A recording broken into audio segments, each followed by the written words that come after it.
Hello friends, आज हम आपको रिडिक 2013 की मूवी की एक्सप्लेनेशन कर रहे हैं जो इस तरह से है। इस फिल्म की शुरुआत में हम रिडिक नाम के एक शख्स को देखते हैं। वो एक बंजर ग्रह पर फंस गया था। उनके एक पैर में भी काफी चोट आई थी, इसलिए वो इधर उधर टहल रहा था। यहाँ खतरनाक एलियंस थे जो भेड़िए की तरह दिखते थे। वो अचानक रिडिक पर हमला करने लगते हैं। वो सभी रिडिक्स की ओर भाग रहे थे।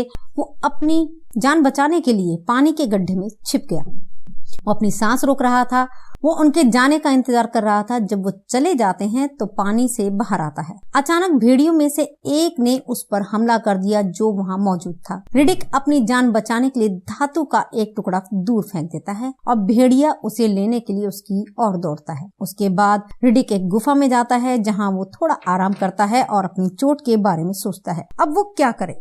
उसी गुफा में एक तालाब भी था जहाँ फिर से वही भेड़िया आ गया था। भेड़िया वहाँ पानी पीने आया था। उसी तालाब में कई खतरनाक जहरीले जीव भी थे जो सांप की तरह दिखाई दे रहे थे। वो वहाँ भेड़िए को मार डालते हैं। रिडिक भी वहाँ पर वो छिपा हुआ था और ये सब देख रहा था। आगे के रास्ते में जाने के लिए उन्हें इस तालाब को भी पार करना पड़ता था। तभी वो चुपचाप वहाँ से जाने लगा तो पानी में रहने वाले जीव ने उसे देख लिया। वो उसे मारने लगता है और वो उस खतरनाक जीव से अपनी जान बचाने के लिए पत्थरों के बीच छिप गया। और यहीं से हमें रिडिक की कहानी पता चलती है कि वो इस ग्रह पर कैसे आया। रिडिक जहाँ जगह होती थी वहीं अपने ग्रह पर रहता था। उसने उस स्थान के राजा को उसके ग्रह पर मार डाला। बदले में उसे वहाँ का राजा बनाया गया। लेकिन राजा बनने के बाद भी रिडिक बहुत चिंतित रहता था क्योंकि उसकी जिंदगी में कई दुश्मन थे जो उसे मारकर खुद राजा बनना चाहते थे, क्योंकि वहाँ का नियम था जो राजा को मारेगा उसी को राजा बनाया जाएगा। और यही कारण था कि उनकी जान को हमेशा खतरा बना रहता था। एक दिन उसके साथ रहने वाली महिला ने भी उसे जान से मारने की कोशिश की, लेकिन वो बहुत चालाक था। उसने उसे पकड़ लिया और उसे मार डाला। रिडिक को पता चल गया था कि इस सब के पीछे वाकू नाम के एक शख्स का हाथ, क्योंकि वो रिडिक की जगह राजा बनना चाहता था। वो उसके साथ सौदा करता है।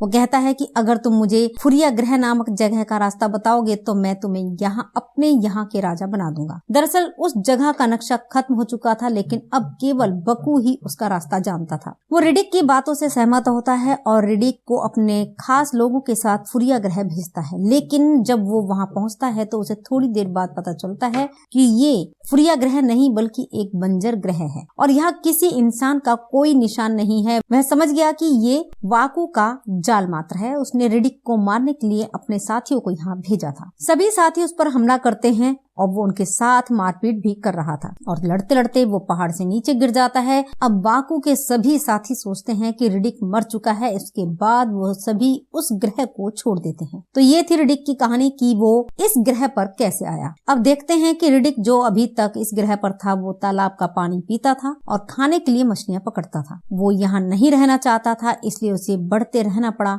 उसने अपने साथ एक भेड़िए का बच्चा भी रखा ताकि वो उसे पाल पोस कर अपना पालतू पशु बना सके जो उसके काम भी आए, क्योंकि उसे एक साथी की जरूरत थी। अब वो धीरे धीरे जहरीले जीवों का जहर अपने अंदर उस भेड़िए में भी डाल देता है ताकि वो इस जहर से प्रतिरक्षित हो सके। मतलब अगर जीव उस पर हमला कर दें तो उस पर इस जहर का कोई असर नहीं होता है और उसके जानवरों पर कोई असर नहीं होता है। तब अब रिडिक उसी तालाब में जाता है जहाँ जीव थे। वो एक एक करके सभी को मारता है और फिर अपने भेड़िए के साथ निकल जाता है। उसके बाद थोड़ी देर बाद वो दृश्य देखते हैं जहाँ रिडिक का भेड़िया बड़ा हो गया था। एक दिन उसका भेड़िया उसे गेंद की तरह कुचलाता है। रिडिक को देखने के बाद वो समझ गया कि ये यहाँ इंसान भी हैं। जब वो उसी रास्ते पर आगे बढ़ता है तो उसे इंसानों द्वारा बनाया गया एक स्पेस स्टेशन नजर आता है। उन्होंने अंदर जाकर देखा तो वहाँ कोई इंसान नहीं था, लेकिन कुछ खाने को मिल गया और साथ ही उन्हें एक आर्टिकल भी मिलता है जिसमें रिडिक के बारे में लिखा गया था, जिसमें लिखा था कि जो भी रिडिक का कटा हुआ सिर लाएगा उसे बहुत बड़ा इनाम दिया जाएगा। जिसके बाद वो स्पेस स्टेशन से बाहर आ जाता है और देखता है कि बाहर काले बादल थे। बारिश होने वाली थी जो उसके लिए एक बुरी खबर थी। अब वो वापस अंदर जाता है और स्पेस स्टेशन मशीन चालू करता है और मशीन के माध्यम से खुद को स्कैन करता है। वह ब्रह्मांड के सभी ग्रहों को संदेश भेजता है कि वह यहाँ है ताकि सभी को पता चल सके रिडिक यहाँ है, क्योंकि वो जानता था कि अगर उसे इस ग्रह से बाहर जाना है तो उसे मदद के लिए यहाँ किसी को बुलाना होगा। और वो जानता था कि ऐसा करने से वहाँ कोई ना कोई जरूर आएगा। और ऐसा भी होता है कि थोड़ी देर बाद एक अंतरिक्ष यान वहाँ आता है। उसमें कुछ लोग ऐसे भी थे जो रिडिक की तलाश कर रहे थे, लेकिन अच्छे में नहीं, यानी वो उसे बचाने नहीं आए बल्कि उसे मारने आए थे। यहाँ आने के बाद अंतरिक्ष यान का लीडर अपने जहाज को बंद कर देता है और अपने चल रहे पावर नोड्स को निकालकर एक तिजोरी में रख देता है और अपने साथियों को हिट पर नजर रखने के लिए कहता है। रिडिक जानता था कि रिडिक बहुत शातिर है, अगर उसे ये गांठें मिल गईं तो वो यहाँ से अंतरिक्ष यान लेकर भाग जाएगा और इन्हीं नोट्स की वजह से अंतरिक्ष यान चलता है। इसलिए उन्होंने इसे छुपाया। जब ये अंतरिक्ष स्टेशन पर जाते हैं, नेता के खास आदमियों में से एक ने वहाँ एक नोट पढ़ा जिसमें लिखा था कि अगर तुम अपनी जान बचाना चाहते हो तो एक जहाज छोड़कर यहाँ से चले जाओ। उधर उनके नेता ने एक लड़की को जहाज पर कैद कर लिया था। यहाँ नेता अपने साथियों से कहता है कि लड़की को आजाद कर दो। जब लड़की वहाँ से भागने लगती है तो नेता उस लड़की को पीछे से गोली मारकर उसकी हत्या कर देता है। रिडिक भी ये सब देख रहा था। नेता कहता है कि मैं रिडिक को जानता हूँ, तुम मुझे चुपके से देख रहे हो, तुम्हें मेरे सामने आना होगा और यहाँ से अपना सिर उठाए बिना मैं यहाँ से खाली हाथ नहीं जाऊंगा। नेता की बातें सुनकर उसके साथी कहते हैं कि हमारा नेता ठीक नहीं कर रहा है, क्योंकि वो जानता था कि रिडिक इतना शातिर और खतरनाक है, इसलिए वो उससे लड़ना नहीं चाहता था। लेकिन उन्हें ये सब अपने नेता के लिए करना पड़ा। उन्होंने स्पेस स्टेशन के पास बड़े कैमरे भी लगाए ताकि उन्हें रिडिक के बारे में पता चल सके। लेकिन थोड़ी देर बाद उन्हें पता चलता है कि एक अंतरिक्ष यान वहां आने वाला है और अब नेता नहीं चाहता था कि यहाँ और लोग आए, क्योंकि वो रिडिक को अकेले ही मारना चाहता था। वो अपना इनाम खुद पाना चाहता था। और यहाँ हमें पता चलता है कि नेता को किसी और ने नहीं बल्कि वाकू ने भेजा है जो रिडिक के पीछे था। लेकिन ऐसा कुछ नहीं होता है। अंतरिक्ष स्टेशन के पास जहाज भी उतरता है और रुकता है। इस नेता का नाम जॉन था। इनके साथ एक लड़की भी थी जो उनकी साथी थी। जॉन नेता से कहता है कि मैं तुम्हारे काम नहीं आऊंगा, जो चाहे करो, लेकिन हमें यहाँ अपना काम करने दो। नेताजी इतनी आसानी से मानने वालों में से नहीं थे। वो एक स्वार्थी और लालची व्यक्ति थे। वो जॉन के अंतरिक्ष यान के नोट भी अपनी तिजोरी में रखता है ताकि कोई उस पर चाल न चल सके और उसके बाद ही वो जॉन को यहाँ रहने की इजाजत देता है। नेता हमेशा अपनी तिजोरी की चाबी अपने गले में रखता था। उस रात कैमरा भी तोड़ दिया गया था कि नेता ने स्थापित किया। रिडिक और उसके भेड़िए से क्षतिग्रस्त हो गया था। नेता अपने साथियों के साथ कैमरा चेक करने जाता है पर जॉन उसे रोक रहा था। वो कहता है देखने के लिए वहां मत जाओ, हो सकता है ये सब रिडिक का ट्रैप हो, उसने वही जाल बिछाया हो। लेकिन नेता ने जॉन की बात नहीं मानी और चला गया। वहां जाते ही नेता का एक साथी फंस जाता है और मर जाता है और दूसरा साथी भी। तब नेता देखता है कि उसका तीसरा साथी भी रिडिक द्वारा खींचा जा रहा था और अंधेरे में ले जाया जा रहा था। ये सब देखकर नेताजी बहुत चिंतित हुए। उधर जॉन भी ये जानता है, लेकिन जैसे ही उसने नेताजी से वादा किया था कि वह उनके काम पर नहीं आएगा, पर वह वही कर रहा था। लेकिन अब नेता खुद जॉन के पास जाते हैं और मदद मांगते हैं, लेकिन वह अपने साथी के साथ दुर्व्यवहार भी करता है। बदले में उसका साथी नेता को मुक्का मारता है। जॉन कहते हैं ठीक है, आपकी मदद करने के लिए मैं तैयार हूँ, लेकिन आपको मुझे सिर्फ एक दिन के लिए रिडिक को देना होगा, फिर आप उसके साथ जो चाहे कर सकते हैं। ये स्पष्ट था कि जॉन का रिडिक को पकड़ने का एक अलग उद्देश्य था। उसके बाद जॉन पहले रिडिक के भेड़िए पर गोली मारता है और उस पर एक ट्रैकिंग डिवाइस डालता है, क्योंकि वो जानता था कि भेड़िया रिडिक के पास जाएगा। अब उसका पीछा करते हुए वो रिडिक तक पहुंचता है जो एक गुफा में था। वहाँ वो देखते हैं कि उसने नेता के आदमी की लाश को लटकाया है। वो सिर्फ उनका ध्यान भटकाना चाहता था और जॉन भी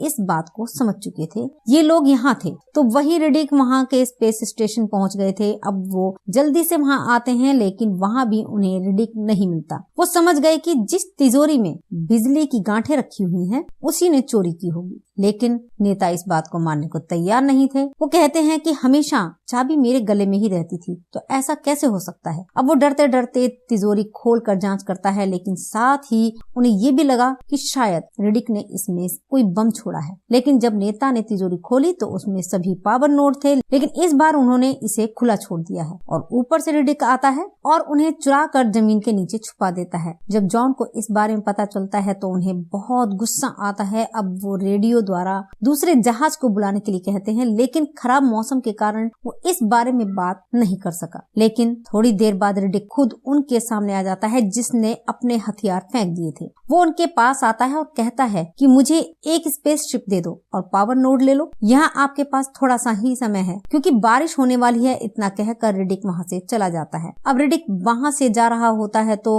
उसके पीछे का नेता उसे मारने की कोशिश करता है, लेकिन फिर रिडिक का भेड़िया उस पर हमला करता है जो उसे नीचे गिरा देता है। नेता ने भी भेड़िए को दूर फेंक दिया। ये सब देखकर रिडिक अपने भेड़िए को बचाने जाता है। जॉन का साथी आता है और रिडिक पर बेहोशी का इंजेक्शन लगा देता है और नेता ने भेड़िए को मार डाला। वे रिडिक को अपना गुलाम बनाते हैं और इसके बाद जब उसे होश आता है तो वो खुद को स्पेस स्टेशन में फंसा हुआ पाता है, जहां जॉन उनके सामने बैठे थे और उनके बेटे के बारे में पूछ रहे थे। यहाँ हम जानते हैं कि रिडिक जब इस ग्रह पर फंसा था तो जो लोग उसे यहाँ लेकर आए थे उनमें जॉन का बेटा भी था, लेकिन रिडिक जॉन को जवाब नहीं देते और कहते हैं कि यहाँ जो कुछ भी होने वाला है उससे आपको डरना चाहिए। जॉन हार मान लेता है और रिडिक को नेता के हवाले कर देता है। नेताजी बड़ी तलवार से सिर काटने को तैयार थे। जैसे ही उसने रिडिक का सिर काटना शुरू किया, वहाँ बारिश शुरू हो गई और जो जीव भूमि में छिपे थे वो जल के कारण निकल आए। अंतरिक्ष स्टेशन में सभी को अजीबोगरीब आवाजें सुनाई दे रही थी। सब डर गए। ये देख वहाँ मौजूद सभी जीव उन पर हमला कर देते हैं। जीवों ने अपने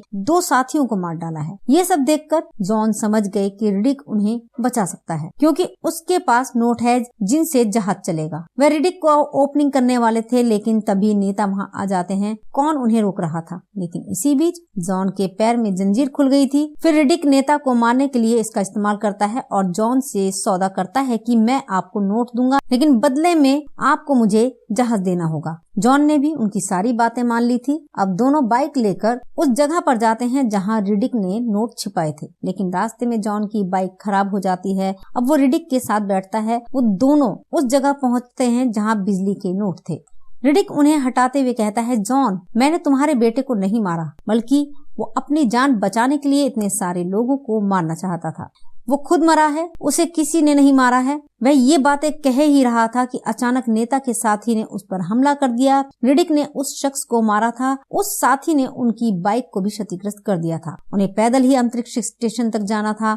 उसके बाद वहाँ कई जीव भी आ गए थे जो उन पर हमला करते हैं। उन जीवों ने रिडिक पर हमला करके उसे घायल कर दिया था, इसलिए जॉन उससे पावर नोट लेता है और अकेले ही चला जाता है। रिडिक अपने घावों पर पट्टी बांधकर वहाँ खड़ा था और अकेले ही वो उन प्राणियों से लड़ता है, लेकिन एक बहुत बड़ा जीव था जो रिडिक को मारने वाला था। लेकिन तभी जहाज वहाँ आ जाता है जो वहाँ के जीवों पर हमला करने लगता है और ये आक्रमण यूहन्ना ने किया था। यूहन्ना अपने वचन के अनुसार जहाज लेकर आया था। उसने रिडिक की जान बचाई थी और उसे वो जहाज देता है। रिडिक अपने ग्रह पर वापस आ गया था। सबसे पहले वो वाकू को, उस आदमी को पकड़ता है जो उसे इस ग्रह पर लाया था। वो अपने सिर पर बंदूक रखता है और वाकू के बारे में पूछता है क्योंकि रिडिक अभी उसे मारना चाहता था, लेकिन वो उसे कुछ नहीं बताता। इसलिए रिडिक ने उस शख्स को मार डाला और बाद में उस व्यक्ति की पत्नी रिडिक से कहती है कि वाकू अब यहाँ का नया राजा है। अब रिडिक वाकू को ढूंढेगा और अगर वो उसे पा लेता है तो वह उसके साथ क्या करेगा।